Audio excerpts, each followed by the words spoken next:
नमस्कार, मी सुनीता. आरोग्यम धनसंपदा या आमच्या विशेष कार्यक्रमात तुमचं स्वागत करते. भारतात मृत्यूसाठी कारणीभूत ठरणाऱ्या 10 जीवघेण्या आजारांपैकी एक असा आजार तो म्हणजे कॅन्सरचा. 40% कॅन्सर हा तंबाखूच्या सेवनाने होतो.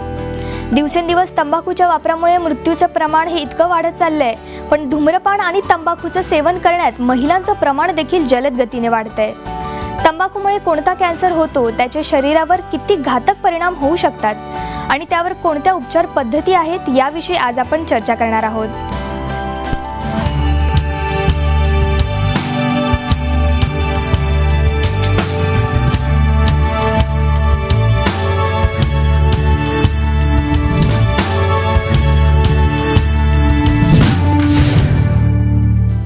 तंबाखूमुळे होणारा कॅन्सर याविषयी आज आपण चर्चा करणार आहोत आणि यासंबंधी योग्य ते मार्गदर्शन करण्यासाठी आपल्या सोबत आहे डॉक्टर विनोद गोरे, सह्याद्री हॉस्पिटल पुणे येथून.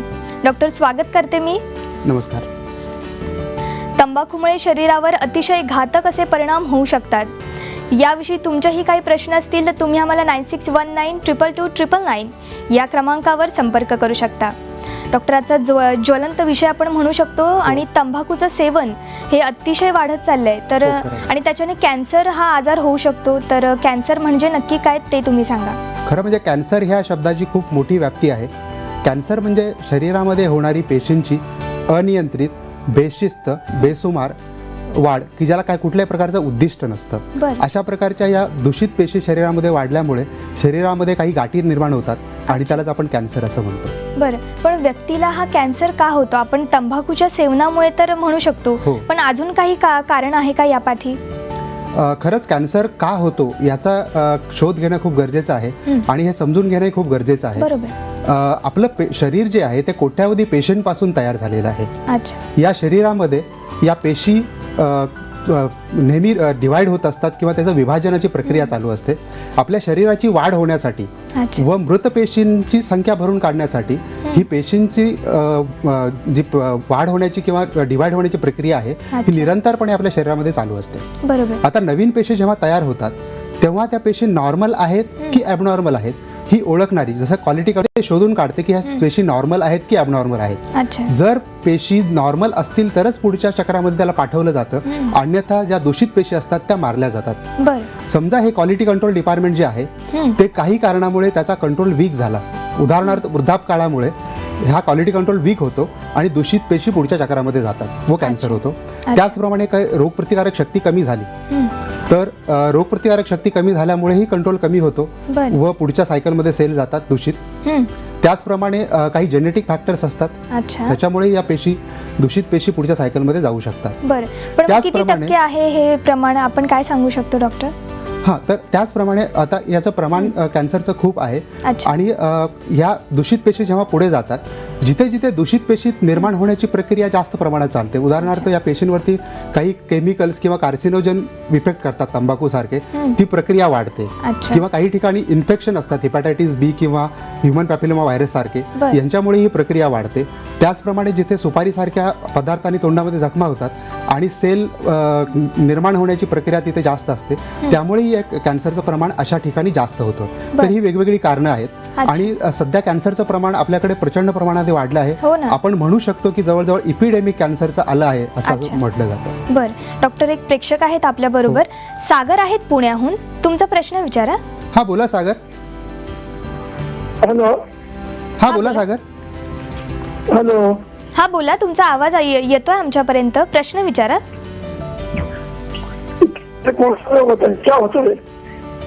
सागरजी, प्रश्न विचारा. हॅलो. त्यांचा आवाज आपल्यापर्यंत येतोय पण कदाचित आपला आवाज तिथपर्यंत नाही जात आहे. आपण आपली चर्चा सुरूच ठेवूया. आपण कारणं पाहिलीत, पण आता लक्षणं काय आहेत? कॅन्सरची वेगवेगळ्या कॅन्सरची वेगळी लक्षणं असतात. उदाहरणार्थ तोंडाच्या कॅन्सरची जी लक्षणं असतात त्याच्यामध्ये तोंडामध्ये आम्ही त्याचं डिवायडेशन करतो की प्री कॅन्सरस कंडिशन. कॅन्सर होण्याची पूर्वीची जी काही लक्षणं आहेत त्यामुळे तोंडामध्ये पांढऱ्या प्रकारचे चट्टे पडतात, काही लोकांना तांबड्या प्रकारचे चट्टे पडतात.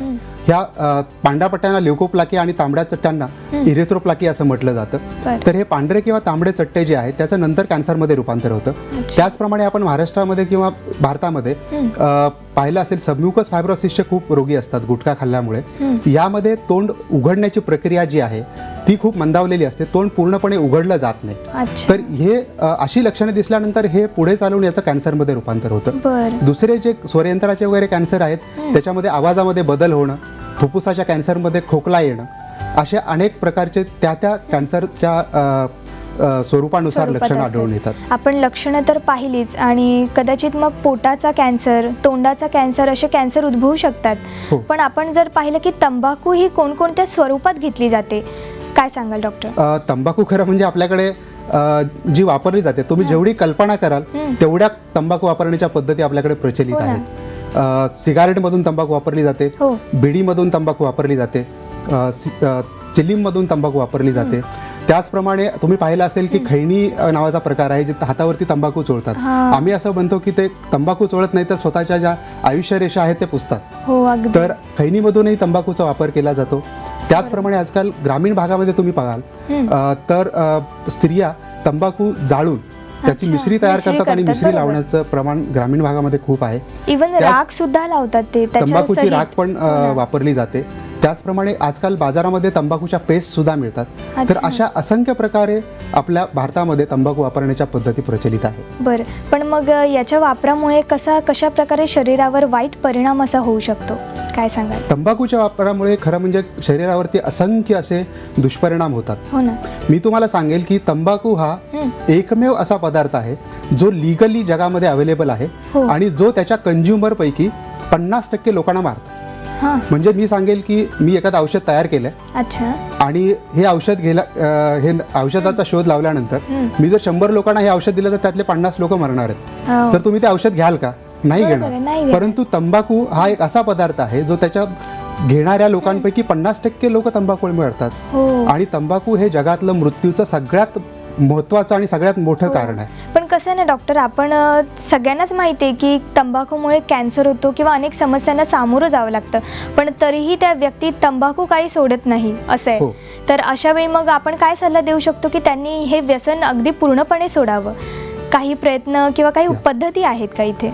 तंबाखू सोडण्यासाठी प्रामुख्याने जर तुम्ही विचार कराल तर त्या व्यक्तीची दुर्गम इच्छाशक्ती पाहिजे. बरोबर आहे. जर त्या व्यक्तीची इच्छाशक्ती असेल तर त्याला आपण मोटिवेशन करून, काही त्याला ज्या सामाजिक त्याच्या काही प्रॉब्लेम्स असतील ते समजावून घेऊन त्याला मोटिवेट करणं गरजेचं आहे.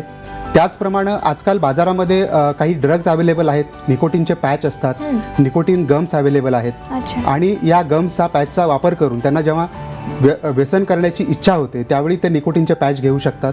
आणि असं ड्रग ॲज वेल ॲज काउन्सिलिंग या दोन्हीचा वापर करून आपण त्यांना तंबाखू सोडण्यासाठी मदत करू शकतो. पण डॉक्टर कसं आहे ना, मला सुद्धा हा प्रश्न सतावतो की नक्की या तंबाखूमध्ये असं काय आहे की जेणेकरून हा कॅन्सर होतो, काय सांगू शकाल डॉक्टर? या तंबाखूमध्ये खरं म्हणजे जवळजवळ 4000 प्रकारचे केमिकल्स असतात.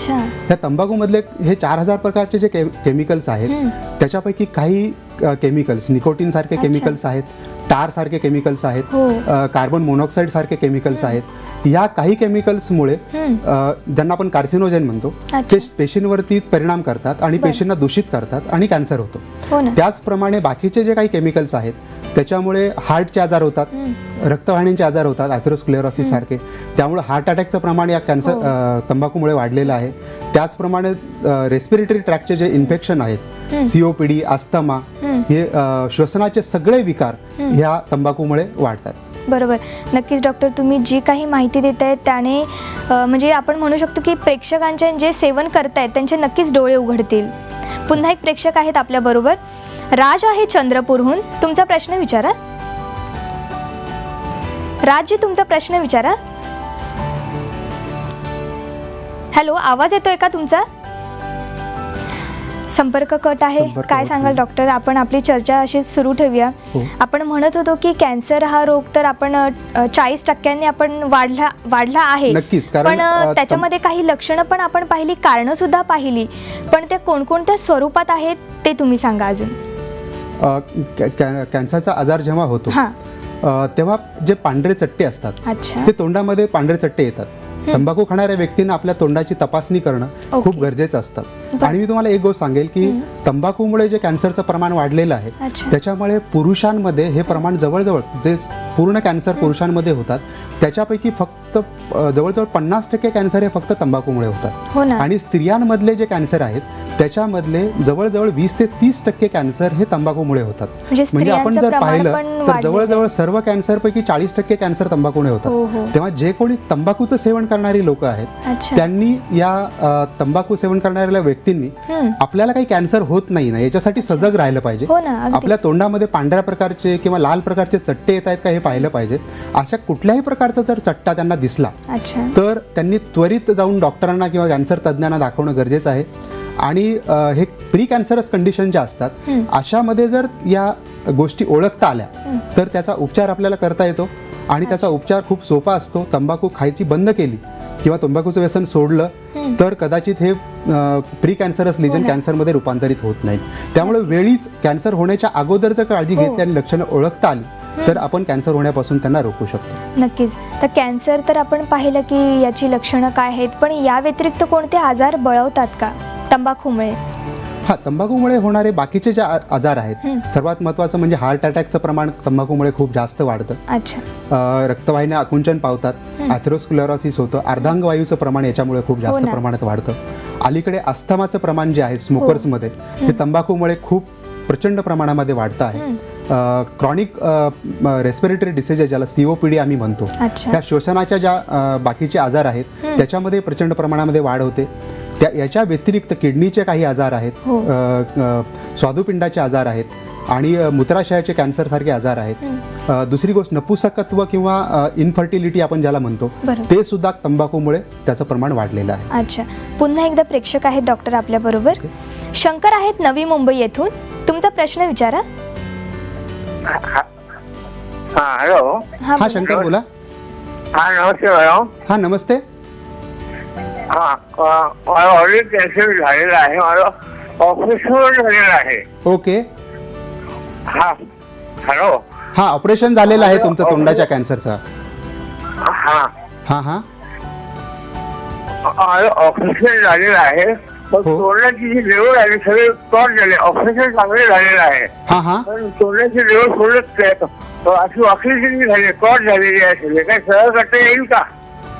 नक्कीच तुम्हाला आमचे डॉक्टर काहीतरी उपचार पद्धती नक्कीच सांगतील. तर त्यांचं तोंडाचं ऑपरेशन झालेलं आहे आणि त्याच्यामुळे त्यांना काही विद्रूपपणा आलेला आहे, तोंड वाकडं झालेलं आहे असं त्यांचं म्हणणं आहे. खरं म्हणजे हा तोंडाच्या कॅन्सरमध्ये होणारा तुम्ही पाहिलं असेल की अत्यंत विद्रूपपणा या कॅन्सरमुळे येतो. कारण ऑपरेशन केल्यानंतर आपण त्या तोंडाचा काही पार्ट किंवा काही भाग काढतो, त्याच्यानंतर प्लास्टिक सर्जरी आपण काही करतो. तर प्रत्यक्ष खरं त्यांना पाहावं लागेल की कुठल्या प्रकारची प्लास्टिक सर्जरी किंवा पुनर्बांधणी त्यांच्यामध्ये करता येईल. पण प्लास्टिक सर्जरीच्या साह्यानं किंवा पुनर्बांधणीच्या साह्यानं हे जे डिफेक्ट्स असतात, जो विद्रूपपणा असतो तो काही प्रमाणामध्ये नक्कीच आपल्याला दुरुस्त करता येतो. नक्कीच डॉक्टर. आरोग्यम धनसंपदामध्ये आज आपण तंबाखूमुळे होणाऱ्या कॅन्सरविषयी चर्चा करतोय. याविषयी तुमचेही काही प्रश्न असतील तर तुम्ही आम्हाला 9619222299 या क्रमांकावर संपर्क करू शकता. डॉक्टरांशी थेट संपर्क साधायचा असेल तर आमच्या TV स्क्रीनवर त्यांचा संपर्क क्रमांक आणि ईमेल ID दाखवतोय, आपणही नोंद करू शकता. आता वेळ झाली एका ब्रेकची. कुठेही जाऊ नका, बघत रहा आरोग्यम धनसंपदा.